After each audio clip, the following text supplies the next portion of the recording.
Deus, de acordo com a sua vontade, Pai. E que a sua palavra seja ministrada em nossos corações, Pai. Que a sua palavra, Senhor Deus, seja manifesta em nossas vidas, Pai. Em nome do seu Filho amado Jesus. Amém. Boa noite, amada igreja.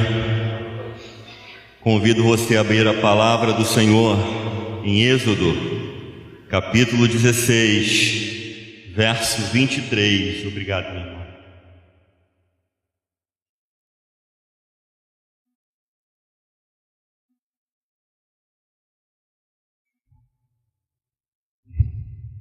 Isso, abra sua Bíblia, Êxodo 16, verso 23, vai dizer assim: E ele disse-lhes: Isto é o que o Senhor tem dito, amanhã é repouso, o santo sábado do Senhor.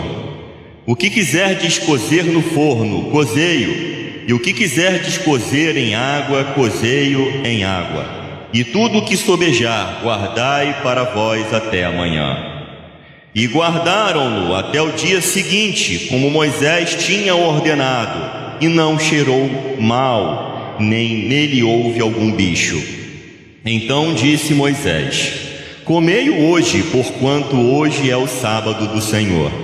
Hoje não o achareis no campo. 6 dias o colhereis, mas o 7º dia é o sábado, nele não haverá. E aconteceu ao 7º dia que alguns do povo saíram para colher, mas não acharam.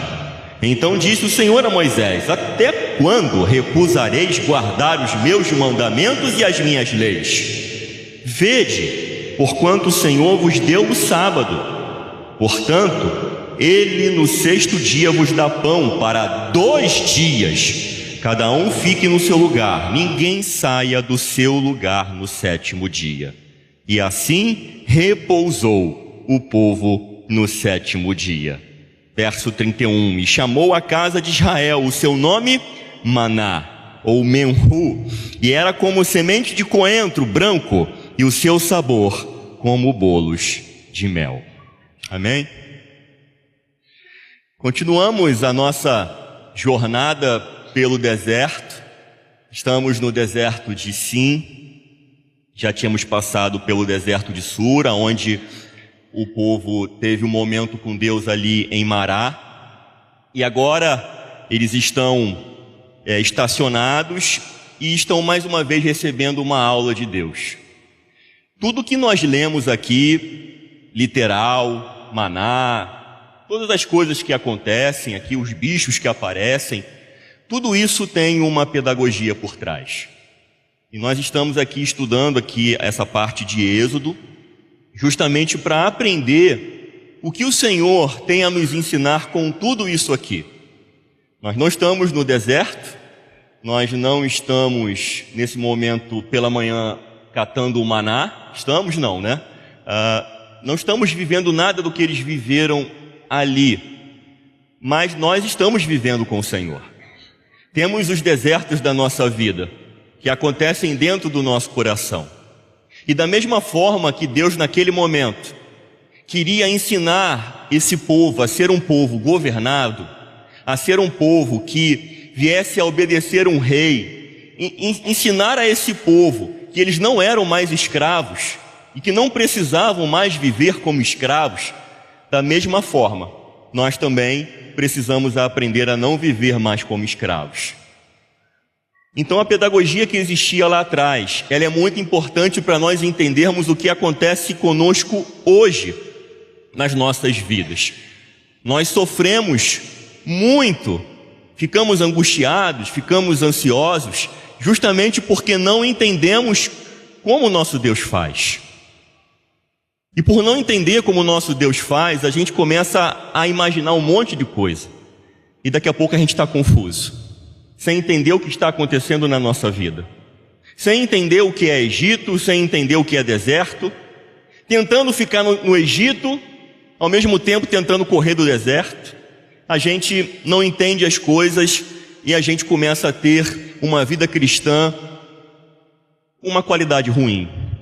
Há muitos cristãos que têm uma vida cristã ruim. Ruim porque não se deixa moldar, não se deixa corrigir, não permite ser transformado, sempre está vivendo os mesmos desertos da vida, sempre nas mesmas provações, sempre no mesmo nível de maturidade, não cresce. Não é à toa que o apóstolo Paulo, quando vira para a igreja de Corinto, ele fala: eu queria dar a vocês alimento sólido, mas eu não posso, vocês são imaturos. Eu queria trazer algo maior para você, mais profundo, mais profundidade. E aí o nosso tempo de cristão vai passando e a gente vai se conformando com a vida rasa cristã que nós estamos vivendo. A situação piora quando você convive no meio de cristãos que também pensam igual, que também querem viver uma vida cristã rasa. E aí até você se sente um pouco confortável com isso, porque se todo mundo está pensando raso, né, então eu acho que devo estar no caminho certo.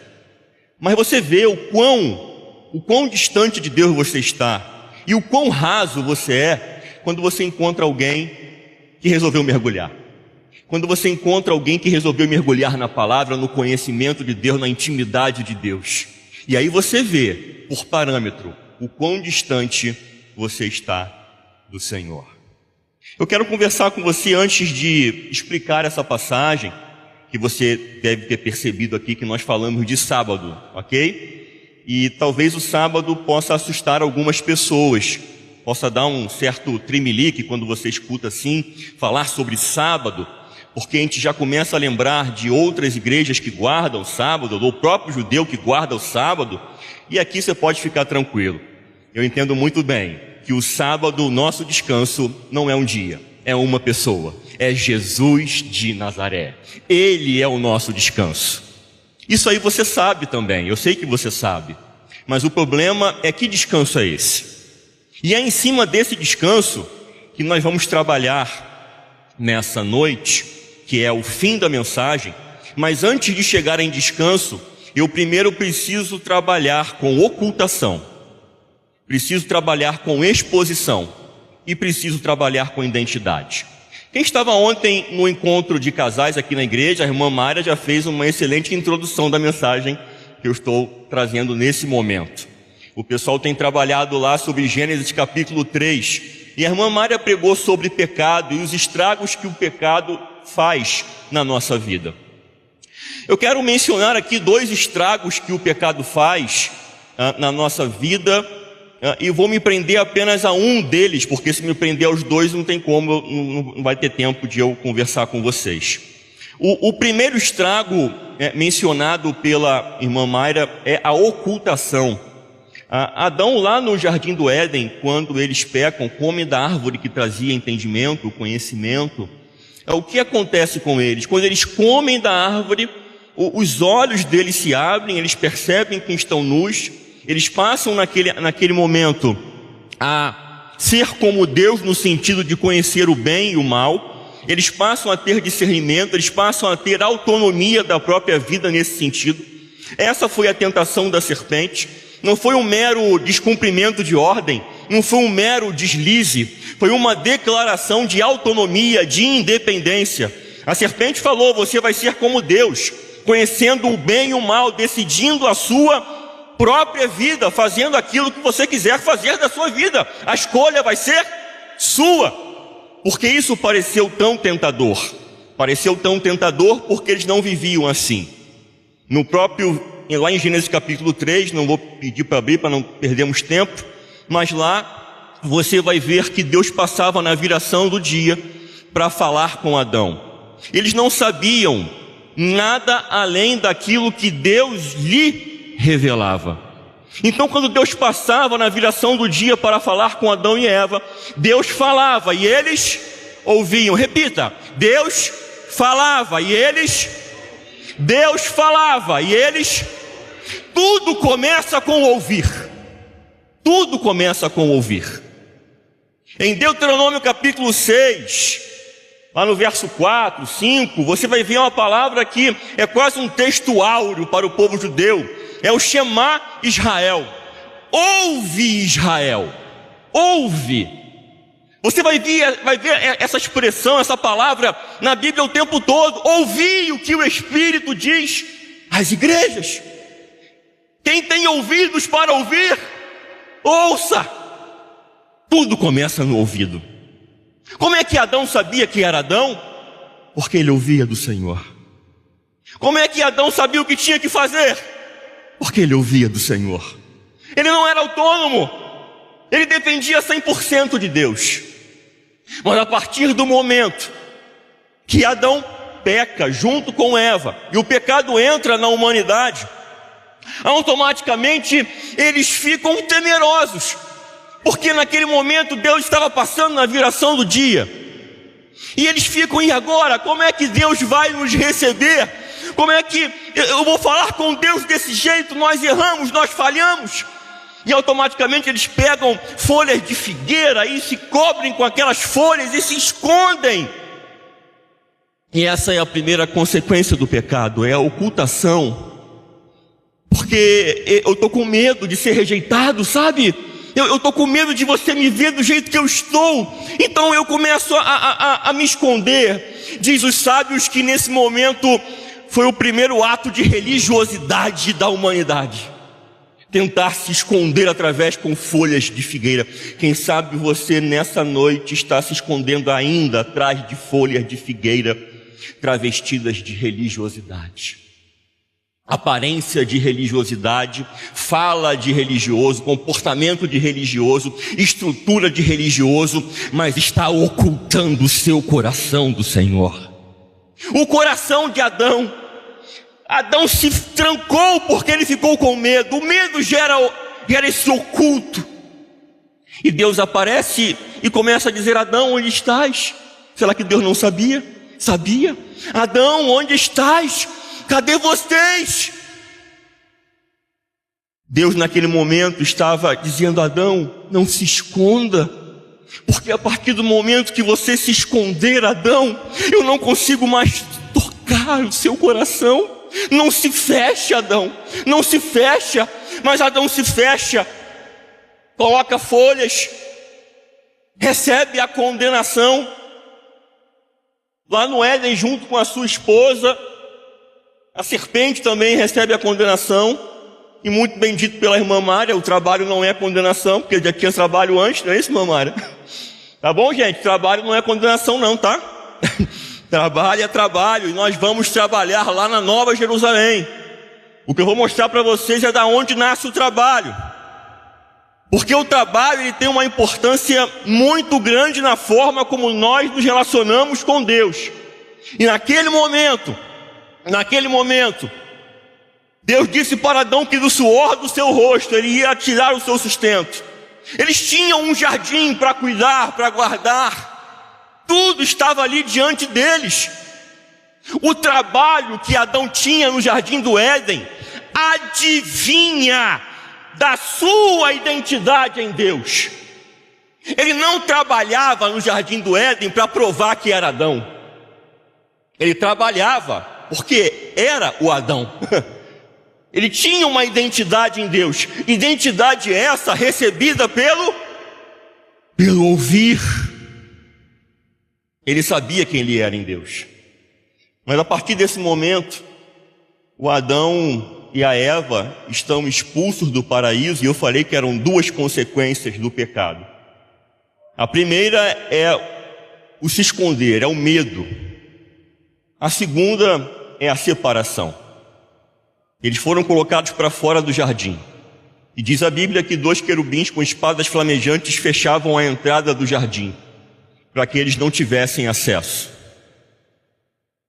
E a partir daí a humanidade segue o seu destino. Eu queria que você passasse o slide, ô Bernardo, para mim. Coloca para mim aí, por favor. Coloca já o segundo slide, por gentileza, tá? E aí, gente, como eu falava com vocês, o problema não é apenas o erro, é o que fazemos depois dele. Porque muitos acreditam que o problema central da humanidade é apenas o pecado. O pecado sim é o problema, você vai ver isso na Bíblia. Mas o que advém do pecado? A raiz da nossa exaustão é a tentativa de manter uma aparência intacta após a queda. A tentativa de Adão de botar figueira, se vestir, é a tentativa de autopreservação da imagem dele. porque foi corrompida a partir do momento que ele pecou. Ele corrompeu a imagem de Deus nele. E aí, o verso de Gênesis 3, tive medo porque estava nu e me escondi. Olha só, gente, a queda, a pontinha do iceberg. E olha o problema que isso gera. O erro gera vulnerabilidade. Eu fico com a minha imagem vulnerável. Eu gero medo, insegurança. A insegurança gera ocultação. Pode passar, Bernardo. E aí a maior crise do homem não é apenas moral, é uma crise de identidade. Porque a identidade que você tinha lá com Deus, no Jardim do Éden, ela foi manchada, ela foi corrompida. E conforme o tempo foi passando, o homem foi se esquecendo. O homem foi se ocultando. O homem foi se escondendo. E aí, desde a queda, o ser humano não apenas passou a pecar, ele passou a não saber mais quem é. E quando a identidade se perde, vivemos do que fazemos, do que mostramos e do que os outros pensam. A partir desse momento, a humanidade começou a construir a sua própria identidade. E aonde está a identidade do homem? Antes estava no ouvir. Mas agora a identidade do homem está no ser, no fazer. E aí passamos a construir, passamos a fabricar, passamos a nos relacionar, a nos relacionando com pessoas, fazendo, construindo, no fluxo da vida, provando quem nós somos, qual é o nosso valor. Não é assim que a sua mãe falou para você quando você era criança? Estude para não ser um Zé. Ah, você sabe, né? Estude para não ser um Zé Ninguém. Espera aí, vamos pensar um pouquinho nessa frase? Zé Ninguém é uma pessoa. Quem é o Zé Ninguém? O Zé Ninguém é alguém que não é ninguém. É alguém que não é reconhecido pela sociedade. É alguém que não tem o seu valor. É alguém que não presta. Esse é o Zé Ninguém. Solução para resolver o problema do Zé Ninguém: estude, trabalhe, conquiste, faça, construa a sua identidade para que você seja aceito. Pegou essa mecânica? Vamos trabalhar com ela, tá bom? Pode passar, Bernardo. E aí você se cansa nessa mecânica. Porque você comete um erro que é a consequência lá do Éden. Você começa a produzir a sua própria identidade porque você não sabe mais quem você é. Você é, a partir de agora, aquilo que você faz. Você é aquilo que você conquista, aquilo que você tem, aquilo que você pode fazer. E com isso, gente, a gente entra numa arquitetura do cansaço. E a Mara falou um pouquinho sobre cansaço ontem. E o cansaço, gente, muitas vezes que nós temos na nossa vida, não é o cansaço do muito trabalho, é o cansaço do fazer para ser. É o cansaço da construção da nossa própria identidade. Porque se eu parar de fazer, como é que fica a minha imagem, né? Se eu parar de conduzir o PGM, como é que fica o pastor Alexandre, né? Ixi, vai dar ruim para o pastor Alexandre. Será? Será que o pastor Alexandre pensa assim, que vai dar ruim para ele? Então se eu parar de tocar aqui no Ministério de Louvor, rapaz, vai dar ruim, porque eu tenho que estar tocando. Porque no dia que me botarem no banco, e vai desabar tudo na minha cabeça. A gente vai construindo o nosso perfil, a nossa identidade, em cima daquilo que a gente faz. E isso gera um esgotamento na nossa vida. Porque essa mecânica da produção para gerar identidade, ela é infinita. Cada vez você vai ter que fazer mais. E por isso que você se cansa.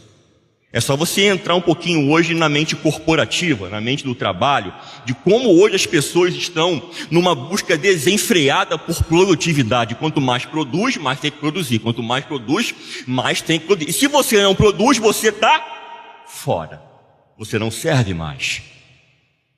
E aí nós trazemos isso para dentro da igreja, no nosso relacionamento com Deus. A gente vai desenvolver isso e você vai clareando a ideia em relação a essa questão. Mas pense, perda de identidade, foi o que aconteceu com Adão. Esquecemos de onde vem o nosso valor vem do Senhor. É Ele que nos dá a identidade, é Ele que nos diz quem nós somos. E sabe o que é legal? Você não precisa fazer nada para isso, é de graça. É de graça, isso é um soco no rosto da humanidade, porque nós a todo momento queremos provar que merecemos, mas o Senhor nos dá de graça, e eu vou te mostrar isso. E aí, tem tentativa de reconstrução, passamos a viver do que fazemos e conquistamos, comparação e aparência, nasce a necessidade de sustentar uma versão irreal de nós mesmos, é a versão construída, é a sua versão, sabe, que você conquistou na sua vida, a sua imagem. E aí vem a exaustão. Vivemos cansados, tentando a todo momento provar o nosso valor. A todo momento você provando que tem que ser um bom pai. A todo momento provando que tem que ser um bom esposo. A todo momento provando que tem que ser um bom funcionário. A todo momento que tem que provar que é um bom membro da Igreja Batista do Silvestre. A todo momento provando que tem que ser um bom participante. A todo momento provando alguma coisa. Isso gera um esgotamento mental imenso. E quem sabe você hoje está tão cansado, tão cansada por causa disso. Quem não sabe quem é, tenta se construir através da performance. Eu te pergunto, quem é você? Quem é você? Lembra? Adão se escondeu. E Deus falou, Adão, cadê você? Deus nessa noite está olhando para você e está dizendo, cadê você? Você vai dizer, eu estou aqui, Senhor, na Igreja Batista do Silvestre há 50 anos. Você não entendeu. Cadê você? Primeira mensagem que eu trouxe aqui foi em João capítulo 4. Chama o teu marido e vem cá. Foi a frase de Jesus para a mulher samaritana. Chama o teu marido e vem cá. Porque ela queria conversar sobre adoração. Monte Gerizim, Jerusalém. Para com isso. Chama o teu marido e vem cá. O Senhor quer te enxergar atrás das figueiras. Porque se Ele não consegue te enxergar, Ele não consegue te curar. Ele não consegue te alcançar. Por isso é que a ocultação e a separação de Deus, no decorrer da história, Deus começa a tratar essa consequência do pecado. Ele começa a criar ferramentas pedagógicas para revelar o coração do homem e começa a criar ferramentas pedagógicas para se aproximar novamente do homem, porque o homem saiu do jardim do Éden. Primeira ferramenta de aproximação que Deus cria, tabernáculo. Tabernáculo é a primeira ferramenta pedagógica que Deus cria para se aproximar do homem. Porque é um Deus santo e a sua santidade é abrasadora. E o homem precisa aprender novamente a se aproximar de Deus sem se queimar por causa do pecado. Pode passar, Bernardo? E aí, gente, o Evangelho, ele não pede conserto. Muitos entendem que quando se convertem, eles agora têm que ter uma vida melhor, mais certinha, mais consertada, mais ajustada. Agora eu vou ser uma pessoa melhor. Mas não é essa a proposta do Evangelho para você, não. A proposta do Evangelho é desinstala o sistema operacional antigo, formata a máquina numa linguagem de computador, formata a máquina e reinstala tudo de novo do zero. Jesus não veio dar jeitinho na sua vida. Jesus veio fazer tudo novo no seu coração. E aí, o antigo paradigma, quando a pessoa se converte, ela se converte cheia de folhas de figueira. Na ótica da performance, sabe? É o prato cheio para o religioso. Foco em tentar melhorar o comportamento. Aí tu fica, preciso melhorar meu comportamento. Valor baseado no passado, no erro e no esforço. O servo em constante teste para ser aceito. Mas o Evangelho, ele diz que você, nascimento de algo completamente novo, valor baseado exclusivamente na obra de Cristo, posição, o filho adotado que já recebeu o seu lugar. É seu, é de graça. Você não precisa fazer nada para conquistar isso aqui. É seu. Você é filho. Você é amado, você é aceito. Pastor, por que essas verdades o senhor está dizendo? Eu já sei todas elas. Mas elas não desceram para o teu sistema operacional. Estão aqui na cabeça. Porque você ainda se esconde. Você ainda tem medo do que as pessoas vão pensar de você. Você ainda tenta conquistar Deus pela sua performance. Você conta quantas vezes você veio no culto no mês? Ou quantas deixou de vir? Você conta quantos versículos você leu por dia? Cuidado com a performance. Cuidado que Deus não é alcançado por checklist, sabe? Fiz a minha parte hoje, fiz a outra parte hoje, fiz a outra parte hoje, fiz mais outra hoje. Deus não está interessado na sua performance. Ele não está interessado em encontrar você bonitinho, bonitinha. Ele quer encontrar você por dentro.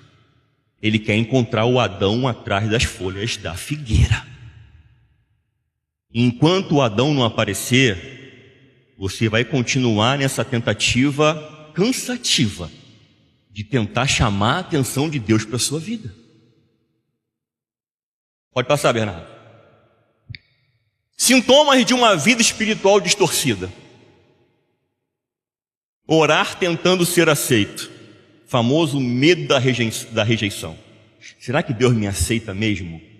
Será que eu sou um crente de verdade mesmo? Senhor, eu acho que o Senhor não me aceita. O que eu preciso fazer mais? Eu preciso me esforçar mais para o Senhor me aceitar. Muitos pensam assim. Servir tentando ser validado. Busca por aplausos. Obedecer com medo de perder posição, insegurança. Quem tenta construir identidade nunca descansa, porque sempre vai faltar alguma coisa para você.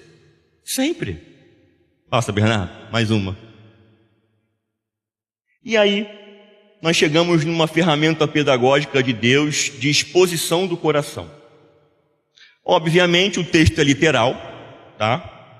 E aqui nós vamos tratar de uma ferramenta que não vai dar tempo para nós mergulharmos nela, que é a Tissarat.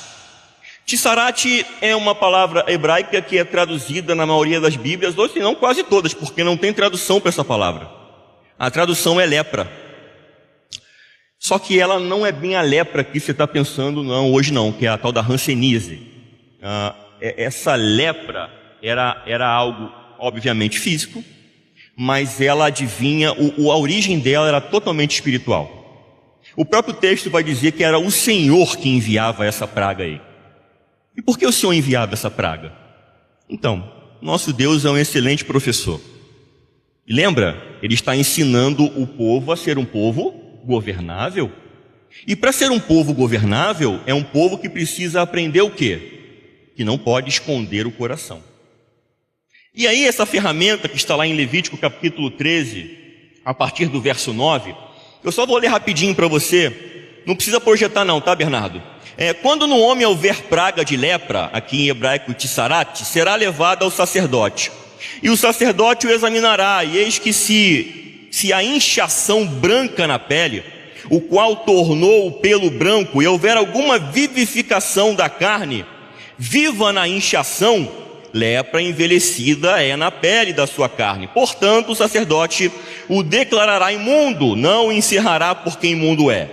Se a lepra florescer de todo na pele e a lepra cobrir toda a pele do que tem a praga, desde a sua cabeça até os seus pés, quanto podem ver os olhos do sacerdote, então o sacerdote o examinará. E eis que se a lepra tem coberto toda a sua carne, então declarará limpo o que tem a mancha, de todo se tornou branco, limpo está. Não sei se você prestou atenção, mas existem algumas fases dessa enfermidade e ela pegava a gente até em parede de casa, tá? Não é que a casa estava contaminada com uma bactéria. Não, gente, pegava na parede, pegava na roupa da pessoa, a pessoa ficava branca e a parede ficava branca. Não é à toa que às vezes precisava raspar a parede da casa ou se não demolir a casa, tá? Dependendo da situação. Era algo espiritual, era o sacerdote que fazia a verificação de uma pessoa com o tissarate. Miriam, capítulo números 12, ela teve tissarate. E a tissarate da Miriam, muitas dessa enfermidade, ela vem sobre a língua má. Miriam falou mal de Moisés. E por ter falado mal de Moisés, ela cometeu um pecado chamado Lashon Hará, que é a língua má. E aí esse pecado, a pessoa ela tinha essa tissarate, essa lepra que a consumia, e o pessoal naquele momento de números 12, todo o acampamento, eles precisaram ficar parados uma semana praticamente para esperar Miriam se recuperar. Tá? Não vem ao caso entrar nas profundidades, mas eu quero que você entenda que essa enfermidade ela tem 3 estágios. O primeiro estágio é de carne viva. Por quê? Ela dava umas erupções na pele que a carne ficava um vermelho vivo. Junto com o vermelho vivo, parte do pelo ia ficando branco. Então você ia tendo aquelas inflamações na pele e o pelo e o corpo ia ficando branco. Então essa era uma fase em que a pessoa era declarada impura. Então ela era colocada fora do arraial e lá ela ficava. Muitos entendem que era apenas por um princípio médico, tá? Sanitário. Mas se você mergulhar um pouquinho mais, você vai ver que até pode ter um princípio sanitário, mas o maior princípio não é sanitário, o princípio é espiritual. Deus está ensinando que essa pessoa que cometeu esse pecado, ela está tendo essa enfermidade, que ela é um símbolo revelador do que está no seu coração. Essa enfermidade é botar para fora o que está no seu coração. A maldade que está aí dentro, a inveja que está aí dentro, o ódio que está aí dentro. Aí Deus fala, né? Parafraseando todo o entendimento aqui, você quer viver no oculto? Você quer pensar no oculto? Você quer maquinar mal do outro? Então, eu vou mostrar para você como é que está o seu coração. E aí vem a tissarate, revela na sua pele. E aí você que está destruindo o arraial com a sua língua suja, que está destruindo o arraial com o seu mau comportamento, é colocado para fora, é isolado e declarado impuro. Uma ferramenta pedagógica. E aí o primeiro estágio era da carne viva. Segundo estágio era quando tua pele estava branca, mas não tinha mais carne viva, ficava só a mancha. Você voltava até o sacerdote. O sacerdote olhava e falava, não tem mais carne viva, mas também está meio branco parcial. Está meio lá, meio cá. Vai ficar em observação. E aí se vai mais 7 dias. E aí vai. Esse intervalo aqui é só observação, não está curado. Mas olha que paradoxo. O último estágio, quando a pessoa era totalmente tomada pelo branco, da cabeça até os pés, era considerada pura e era devolvida ao arraial. Os sábios ficam assim, tentando entender isso. Que lógica há? Que lógica há? E eles vão tentando entender qual é a pedagogia que está por trás disso. Qual é a pedagogia? Como o totalmente manchado pode ser declarado puro? E aí tem a resposta. Porque não há nada mais para ser escondido. Pode passar, Bernardo. Deus não chama de puro quem parece melhor. Deus não chama de puro quem parece melhor. Lembra? Tá sem vermelho, são as manchinhas. Parece melhor. Observação: puro é quem não tem mais nada para esconder, 100% exposto, nenhuma sombra. Pureza. Pastor, o que é 100% exposto? Trazendo para a nossa vida hoje. É contar minha vida para todo mundo? Não. É você ser 100% exposto diante de Deus. Deus sabe que você é egoísta. Deus sabe que você mente. Deus sabe das suas mazelas. Por que você não fala isso com Deus na sua oração? Por que a sua oração é só sobre pedir? É só sobre coisas externas. E não é sobre o que está no seu coração. As mazelas do seu coração. Está entendendo? Escondemos as nossas mazelas diante de Deus. E nem em oração levamos para Ele isso. Deus não está interessado em manter a sua imagem intacta. Ele quer trazer luz ao seu coração. Passa, Bernardo. Olha que passagem linda, aonde você vai ver a Tissarate, o princípio dela em funcionamento, a exposição do coração. Olha que interessante. Filho pródigo, não é? Lucas 15. Todo mundo conhece, não conhece? Filho pródigo, 2 irmãos, o mais velho, o mais novo, o mais velho. Pai, manda herança que eu vou meter o pé. Pegou a herança, foi embora, gastou com as meretrizes, fez, pintou e bordou. Está nesse momento agora na sarjeta, trabalhando com porco e desejando comer a comida dos porcos, certo? E o mais velho ficou trabalhando para o pai, ok? Então, eu tenho a queda. Rompe com o pai, perde a posição e a narrativa. A exposição, o vazio é revelado. Não há mais imagem para sustentar. Enquanto ele vai pecando, o que vai acontecendo com ele? A identidade que ele construiu de bom moço a vida toda vai sendo deteriorada. Ó a mancha branca da Tissarate aí, ó. Vai sendo deteriorada com o tempo. Chega no momento que ele está no fundo do poço, não tem mais identidade nenhuma para sustentar, não tem mais narrativa nenhuma para sustentar, não tem mais nada para se proteger ou para se esconder. O que sobrou para ele é trabalhar com porco e ter desejo de comer a comida do porco. Nesse momento, o que ele fala? Vou voltar para casa, porque os trabalhadores do meu pai têm uma vida melhor que essa aqui. Eu vou voltar e trabalhar como um trabalhador do meu pai. Isso é o homem tentando ser o seu próprio salvador, ser o seu próprio redentor. É assim que a gente faz a todo momento. A gente erra, e em vez de a gente expor o nosso coração e dizer: pai, olha o lixo que eu fui. Não, você quer reconquistar a sua posição de identidade com o seu esforço. Eu vou voltar, vou trabalhar para o meu pai. E ele volta, sabe? E ele ensaia um discurso para reconstruir seu valor pelo esforço. Me faz como um dos seus trabalhadores. Acredita que não pode mais ser filho e que precisa trabalhar para voltar a merecer. Nós fazemos isso a todo momento. Nós queremos fazer por merecer. Fazemos isso com Deus a todo momento. Mas olha o que o pai faz. Passa, Bernardo. Olha o que o pai faz. O pai não negocia, não testa, não exige prova de adaptação, porque ele vê o filho vindo e o pai corre em direção a ele, abraça o filho.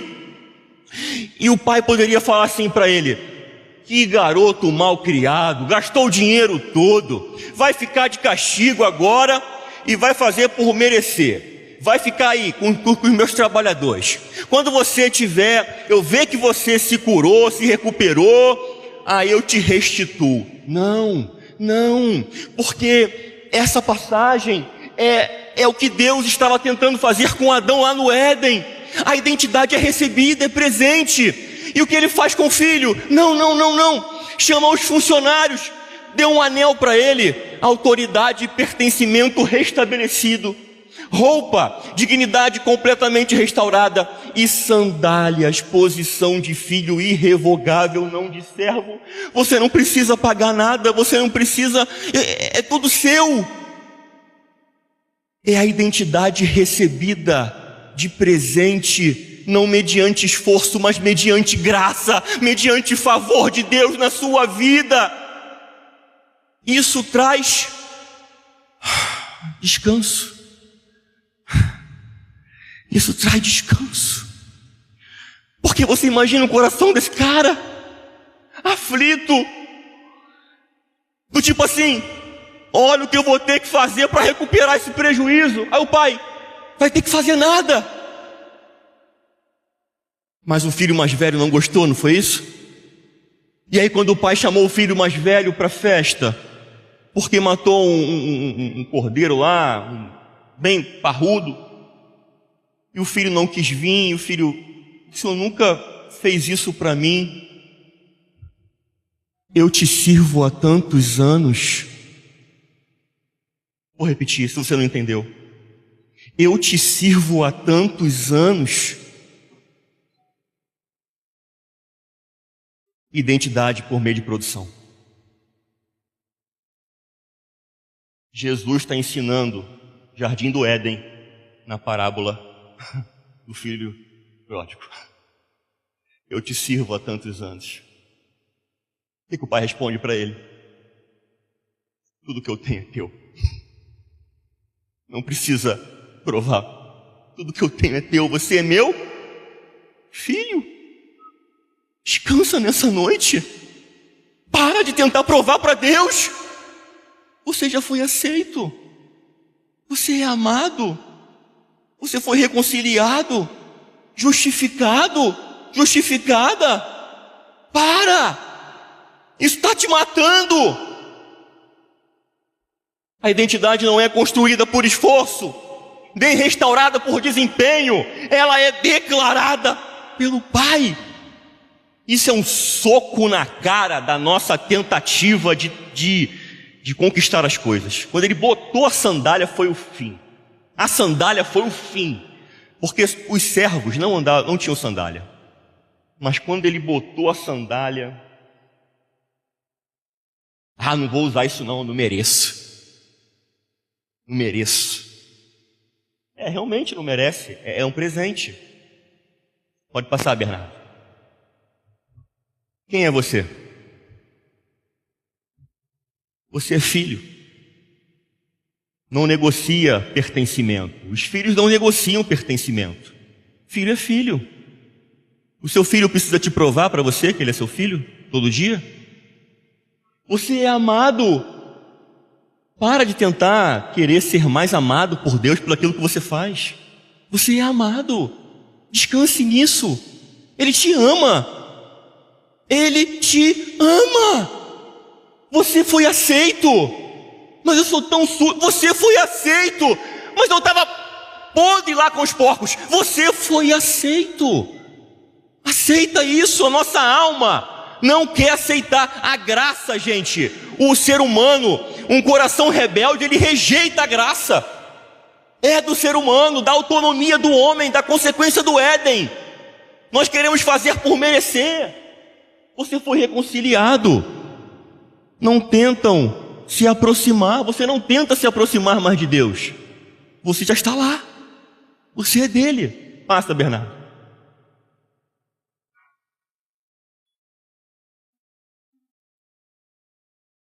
Nova criação. Não vivem presos e definidos do passado, justificados. Não vivem sobre o peso constante da acusação. A habitação do Espírito. Não vivem sentindo-se vazios ou distantes. Libertos. Não vivem mais sob o domínio do antigo Senhor, do pecado. Mais um. E aí chegamos em Êxodo 16. Essa história toda para você entender Êxodo 16, no momento em que Deus começa a tratar a ansiedade do povo, dando maná todo dia. E você lembra da história? Se não lembra, vou lembrar um pouquinho. Se eles guardassem o maná do dia seguinte, o maná ficava podre. No sexto dia, na sexta-feira, o maná caía dobrado, porque naquele momento o Senhor estava ensinando mais uma ferramenta pedagógica para eles, que era o sábado. O sábado não era para Deus, o sábado era para o homem. O sábado era mais uma aulinha do coração para o homem. E aí Deus falou, do 1 ao 5, provisão diária. 6º dia, porção dobrada, enviada sem esforço extra. No dia 7, 0 trabalho, produção 0. Lembra que eu falei a questão da identidade? Qual era a identidade desse pessoal aí? Era de escravo, não era? Eles não vieram do Egito? O que o escravo faz a todo momento, 24 horas por dia? Trabalha. Mandar um escravo não trabalhar, deu ruim, porque escravo trabalha. Então, o Senhor estava naquele momento, no sábado, começando a trabalhar a substituição da identidade. Vocês estão deixando de ser escravos e agora vocês estão sendo meus filhos.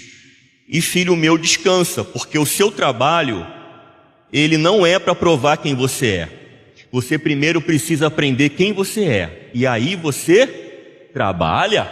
Deus manda parar, não porque acabou o trabalho, mas porque eles não precisam provar mais nada. O escravo precisa provar. Não trabalha não para você ver se o chicote não canta. O sábado é o momento em que você abandona a performance e apenas confia. O sábado, que é o Shabat, que é não é o descansar de deitar para dormir não, tá gente? É o cessar, que você para de fazer atividades, mesmo tendo coisa para fazer. Você consegue parar, mesmo tendo coisa para fazer? A mensagem do sábado é profunda. Você não é você que sustenta o universo não, tá? Você que fala na sua casa que se você parar, a casa para, você vive pela performance. Se você que fala que no seu trabalho, se tirar você de lá, o trabalho acaba, você vive pela performance. O sábado é Deus te dizendo, para! Não é você que sustenta a vida, sou eu. Isso é sábado. Mateus 11, 28. Vinde a mim, todos vós que estáis cansados, sobrecarregados, e aprendei de mim, que sou manso e humilde de coração, né? O jugo de Jesus, como é que ele é? E o seu fardo? Por quê? Que cansaço é esse? Naquela época, os fariseus criaram um jugo, uma interpretação da lei pesadíssima. Nem eles conseguiam acessar o reino e nem deixavam as pessoas acessarem. Ser de Deus naquela época era um negócio muito penoso e trabalhoso. Os fariseus criaram regras imensas, coisas que não estavam na lei, regras de homens. Jesus criticou bastante isso. E as pessoas estavam cansadas, estavam sobrecarregadas com o tamanho peso. Mas Jesus, que é o nosso sábado, que é o nosso descanso, ele veio nos ensinar a descansar ouvindo Jesus e aprendendo dele. Olha o Shema Israel aí. Ouve, Israel. Olha Deus lá na viração do dia. Ouve, Adão. Jesus no Novo Testamento. Aprendam de mim, me escutem, para que eu gere em vocês a identidade correta. E essa identidade, quando você descobrir quem você é em Deus, você vai encontrar descanso. Porque você não vai precisar mais ficar nessa de provar que você é alguma coisa. Passa para o errado, mais uma. O homem não começou produzindo. O homem começou descansando. Deus fez o homem no 6º dia e no 7º. O primeiro dia do homem foi um dia de descanso. O primeiro dia do homem não foi de trabalho, foi de descanso. A gente aprendeu que mentalidade da produção: trabalha, trabalha, trabalha, trabalha, trabalha, trabalha, trabalha, trabalha, trabalha, trabalha, trabalha, trabalha, trabalha, trabalhou muito. Agora sim pode descansar. Na ótica do reino é o contrário. Descansa. Descansou? Descansei, pai. Sabe quem você é? Sei. Agora faz. Essa é a ótica do reino. Quem vive no trabalha para descansar, nunca descansa. Mas quem descansa e faz, está sempre descansado. A mãe troca a fralda do bebê para ser mãe ou porque é mãe? Porque é mãe, né? As mães aí, levanta a mão. Mamães, quantas vezes você trocou a fralda do bebê e deu uma madeira enquanto o maridão estava dormindo à noite, não é isso? Você fazia isso por quê? Para provar que você é mãe? Não. Ah, não. A sua trocação de fralda, as mamadeiras, as noites acordadas adivinham da sua identidade, daquilo que você é? É. Mas e a babá? Se você tem uma babá em casa e ela não troca a fralda, e ela não dá mamadeira para o seu filho, o que acontece com ela? É demitida, muito bom, é demitida. E por que é demitida? Porque a sua produção comprometeu a sua identidade de babá. A babá trabalha por produção. A mãe trabalha porque é mãe. Isso me lembra duas pessoas da Bíblia, Marta e Maria. Marta e Maria.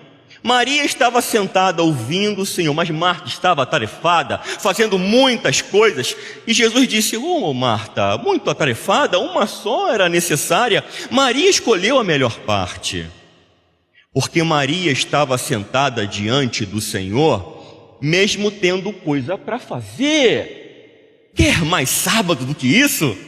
Parou quando tinha coisa para fazer. E por que ela parou? Porque ela estava diante do Senhor, diante do descanso dela. Então naquele momento, trabalhar não era o principal. Era: fala, Jesus, que eu te escuto, porque eu recebo a identidade, depois eu trabalho. Marta faz e quer ser reconhecida. E quando os outros não trabalham, ela critica: por que não está trabalhando também? Então você que fica implicando com o teu irmão, cuidado, porque talvez o teu irmão pode ser uma Maria, tá? Pode ser uma Maria. Então Maria está para ouvir. Aquele texto não é meramente uma dedicou tempo para Deus e a outra não tinha tempo. Não é isso. Ali é uma pedagogia de identidade e trabalho, apontando lá para trás no Jardim do Éden. Marta simboliza o homem tentando se esforçar para alcançar. Quem é Maria? Maria é aquela que entendeu que primeiro se escuta, se aprende, se recebe e depois faz. Pai Bernardo, estou acabando, gente. Em qual sistema operacional sua alma está rodando, hein? No Egito, produzir para sobreviver, esconder-se nas aparências, provar o próprio valor, exaustão crônica e profunda. No reino, depender para viver, viver exposto na luz, receber a provisão incondicional, descanso absoluto e identidade firme. Você está vivendo para tentar ser ou vivendo a partir de quem já é? Qual é o nome de Deus lá quando ele se apresentou para Moisés? Só ele é o eu sou. Nós somos nele. Então para de tentar ser, porque só ele é. Só Deus é. E você precisa receber a identidade que ele está te dando. Sabe qual é o problema? Você nunca parou para pensar sobre isso. Ou se parou, aprendeu no seminário, na EBD, ficou na sua cabeça e você nunca colocou isso em prática. Essa identidade precisa ser verbalizada na sua oração, porque isso cria alinhamento do seu coração com as verdades da palavra. Mas você só fica pensando em pedir coisa para você, enquanto essas verdades que poderiam ser bálsamo na sua vida e alinhamento para o seu coração, você não as usa. E aí prefere ir para os ansiolíticos da vida e para os remédios para tratamento de um monte de coisa, enquanto a palavra de Deus oferece cura para a sua alma. Quando o seu coração é alinhado, quando você se alinha na palavra, as coisas vão para o seu devido lugar. Mais uma, Bernardo. A anatomia da oração do filho. Se você observar na Bíblia, João 17, os Salmos, a oração do Pai Nosso, todas elas vão seguir essa lógica. Pedido, que é a exposição, alinhamento e declaração. Jesus ora assim a todo momento. Os salmistas oram assim também. A oração autêntica não começa com performance ou tentativas de impressionar. Ela começa com uma vulnerabilidade absoluta. É aqui que você vai expor o seu coração. Lembra? A exposição, você vai expor o seu coração é aqui. O último PGM agora, o Ágape, o pessoal ficou um pouquinho assustado, porque falou, gente, eu descobri que eu não sabia orar. O pessoal falava, não descobri que eu não sabia orar, porque a oração era só pedido. E parava por aí. Pedido é válido, gente. Temos que abrir o nosso coração, mas é só a base da pirâmide. Pai, existem áreas em mim que não refletem quem eu sou. Aqui está a minha verdade sem sombra. Tem gente que nem chega nessa fase aqui direito. Só pede pelo dia, pelo parente, pela mãe, pelo pai, pelo trabalho. Mas esse aqui já está mais crente, ó. Pai, existem áreas em mim que não refletem quem eu sou. Aqui está a minha verdade sem sombra. Aí ele vai pegar esse pedido e vai alinhar com a palavra.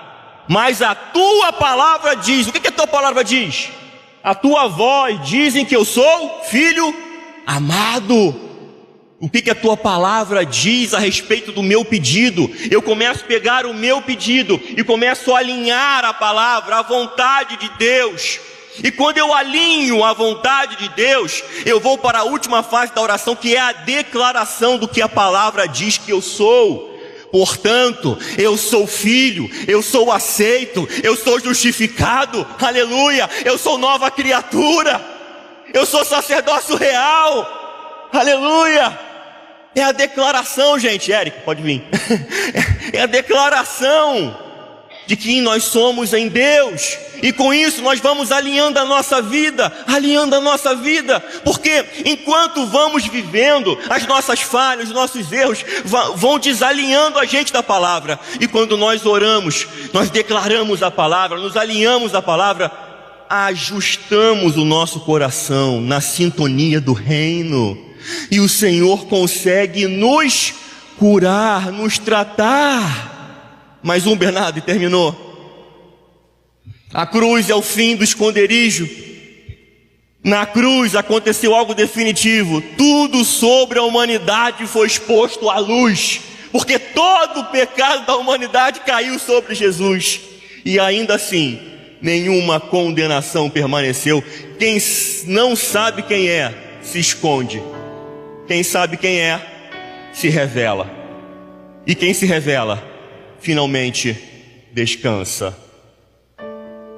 Deus quer que você se revele na oração. Pode se revelar, pode falar o quão ruim é o seu coração, o meu também é. E Deus quer ouvir isso. Não porque Ele não saiba, mas lembra, Adão, cadê você? Adão, cadê você? Deus está falando com você nessa noite. Cadê você? Fala, se expõe, porque o pecado gerou esconderijo.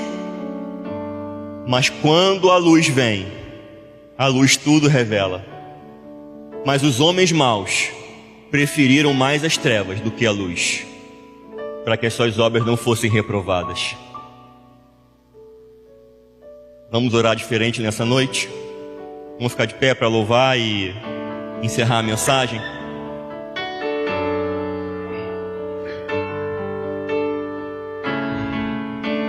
Essa semana a gente vai trabalhar nos PGM sobre identidade. A identidade do reino. Tem muito dessa mensagem aqui. E se porventura você não entendeu alguma coisa dessa palavra, pastor, fiquei confuso. Identidade, foi tudo muito novo para mim. Tem material no grupo da igreja sobre essa palavra e sobre o que será tratado nos PGMs. Com certeza o Espírito Santo vai abrir mais o seu entendimento. Feche seus olhos.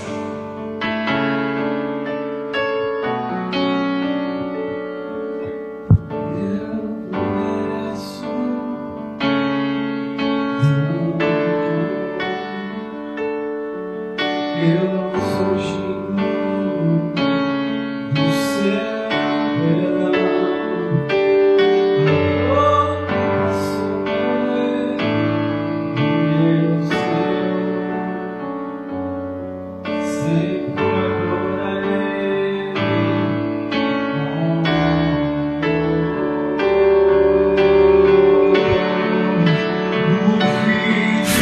homem me libertou.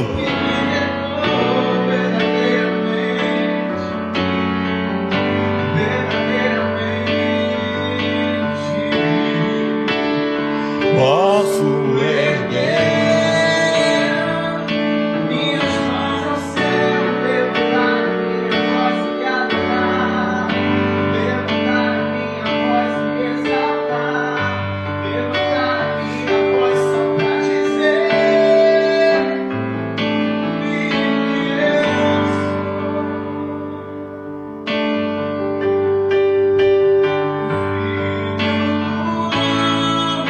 Ele te libertou. Você pode descansar na presença dele. Você pode abrir o coração sem medo de ser rejeitado. É momento de arrancar as folhas das figueiras e se apresentar diante do Senhor como você é. Chama o teu marido e vem cá.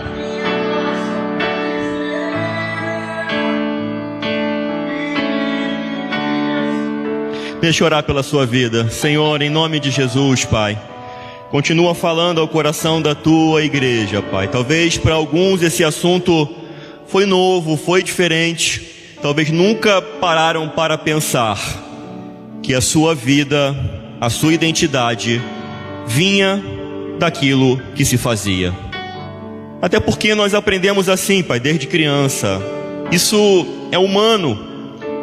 Mas quando nós encontramos com o Senhor e passamos a ouvir a sua voz, nós aprendemos a identidade que temos, que ficou lá atrás. Nós somos aceitos, somos amados, fomos reconciliados, justificados, somos nova criação. Não temos mais que nos esconder, porque Jesus, Ele rasgou o véu e temos acesso ao Pai. Queremos abrir o nosso coração essa noite, Pai, e mostrar o quão ruim muitas vezes nós somos. Queremos tirar as camadas do nosso coração, Pai, e parar de ficar preocupado com esse evangelho só para fora. É o que Deus está fazendo no trabalho, é o que Deus está fazendo lá na minha escola, é o que Deus está fazendo na minha igreja. Mas a pergunta é: e o que Deus está fazendo no meu coração? Nós não nos preocupamos. Mas hoje queremos olhar para dentro de nós, Pai, porque o Senhor quer nos alcançar, quer nos tocar.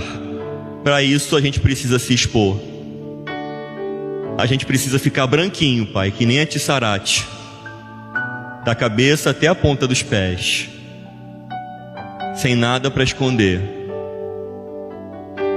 descansando no Senhor, descansando na identidade, recebendo a sandália, recebendo a roupa, recebendo o anel. E como isso é constrangedor.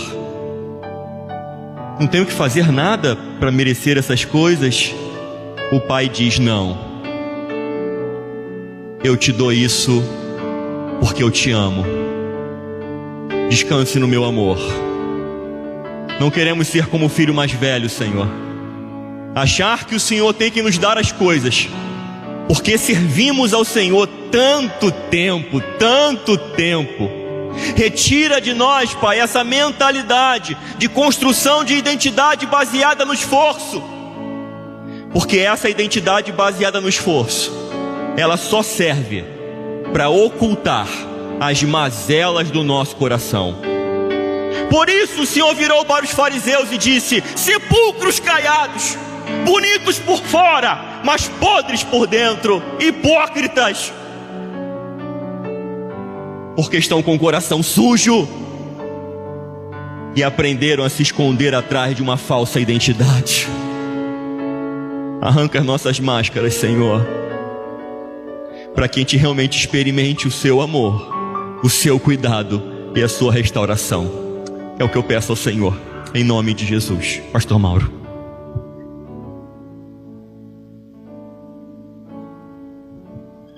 Poder sentar? Boa noite, amados. Estamos